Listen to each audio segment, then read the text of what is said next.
Potensi sumber daya alam dan manusia di wilayah Gresik Utara sangat beragam.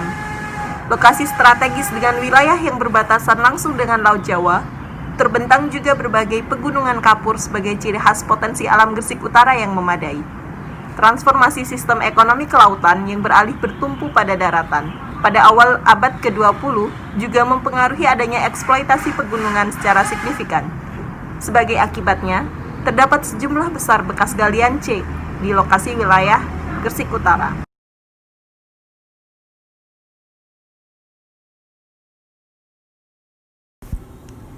Salah satu lokasi galian yang cukup signifikan di wilayah Gresik Utara berada di Desa Sekapuk dan Gosari, kemudian dibentuk sebagai lokasi wisata alam yang dinamakan Setigi dan Wagos. Bekas galian C berbentuk wisata alam Setigi dan Wagos merupakan sebuah fenomena sosial budaya yang erat dengan masyarakat Sekapuk, Gosari, dan masyarakat sekitarnya. Intensionalitas antara subjek dengan objek menjadi syarat memahami ekosistem yang dianggap sebagai sebuah fenomena. Hal tersebut dinyatakan oleh Saras Dewi melalui pendekatan ekofenomenologi. Dalam pandangan tersebut, disequilibrium atau ketidakseimbangan yang terjadi karena manusia mendominasi dan mengeksploitasi alam. Permasalahan lingkungan yang dihadapi manusia bersumber dari ketidakharmonisan akibat diskoneksi relasi antara manusia dengan alam, sehingga hal tersebut membentuk ketidakstabilan. Dalam sejarah penambangan galian C Sekapuk dan Gosari, eksploitasi yang terjadi merupakan bentuk dominasi kuasa, baik terhadap masyarakat dalam bentuk sistem kelas dan terutama terhadap alam. Saras Dewi menyatakan bahwa perkembangan teknologi pasca revolusi industri turut memengaruhi dominasi manusia terhadap alam.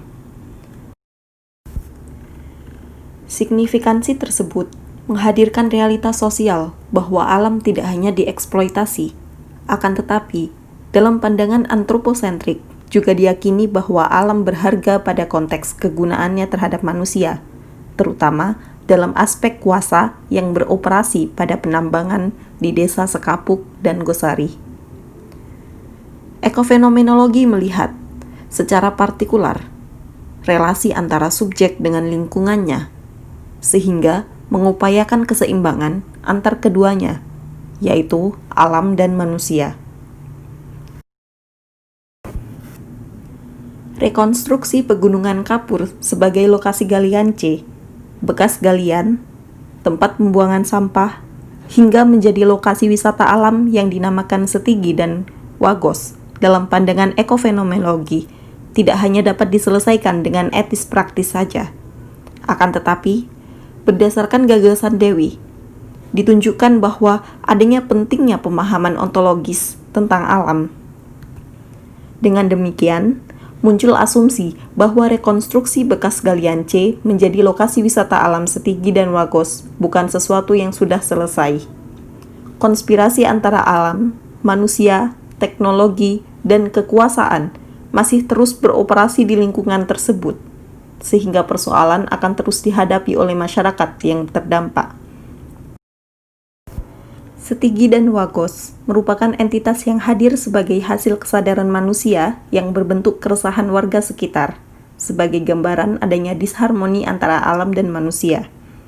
Pegunungan kapur telah dieksploitasi oleh yang berkepentingan, sedangkan masyarakat hanya mengalami kehilangan dalam tanda kutip, bagian dari kehidupannya. Bekas galian C di Sekapuk dan Gosari, yang kemudian menjadi Setigi dan Wagos, juga memiliki dampak jangka panjang berupa ancaman keberlangsungan hidup manusia, binatang, tumbuhan, dan alam dalam skala yang besar. Jika dibiarkan menjadi tempat sampah liar, seperti fenomena sebelum terbentuknya Setigi dan Wagos, masyarakat juga tetap mengalami keresahan tersebut.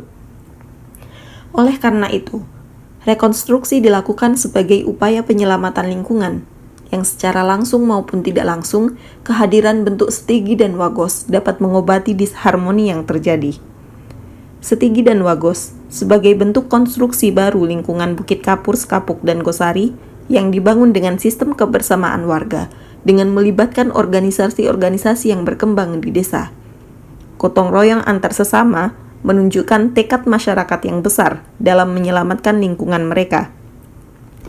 Kesadaran lingkungan ini dalam telaah ekofenomenologi merupakan sebuah awal terbentuknya konservasi yang berupaya untuk menghadirkan kembali keseimbangan antara alam dan manusia. Meskipun demikian, Stigi dan Wagos yang dimunculkan sebagai wisata alam tetap belum dapat dilepaskan dari bentuk dominasi. Dalam peralihan fungsi, dalam tanda kutip penyelamatan, alam bekas galian C yang berada di wilayah Sekapuk dan Gosari, mendesak kesadaran manusia yang dipengaruhi oleh kepentingan yang dipertaruhkan. Meskipun demikian, dalam fenomena Stigi dan Wagos, substansi alam tetap diperhitungkan sebagai nilai, sehingga menunjukkan bahwa terdapat ikatan emosional yang terjadi antara masyarakat terhadap lingkungannya. Hadirin yang kami hormati, hasil dari penelitian kami tersebut menunjukkan bahwa Stigi dan Wagos merupakan wisata alam yang kontradiktif. Pada satu sisi, wisata alam tersebut merupakan dampak adanya eksploitasi terhadap alam yang menunjukkan ketidakberdayaan alam terhadap maskulinitas sistem kapital dan sosial. Adanya kesadaran dan penerimaan masyarakat terhadap fenomena tersebut menghadirkan nuansa Stigi dan Wagos sebagai kawasan eksotis yang dibangun dengan kebanggaan, cinta, dan kepedulian sebagai bentuk relasi antara masyarakat Sekapuk dan Gosari terhadap lingkungan alam.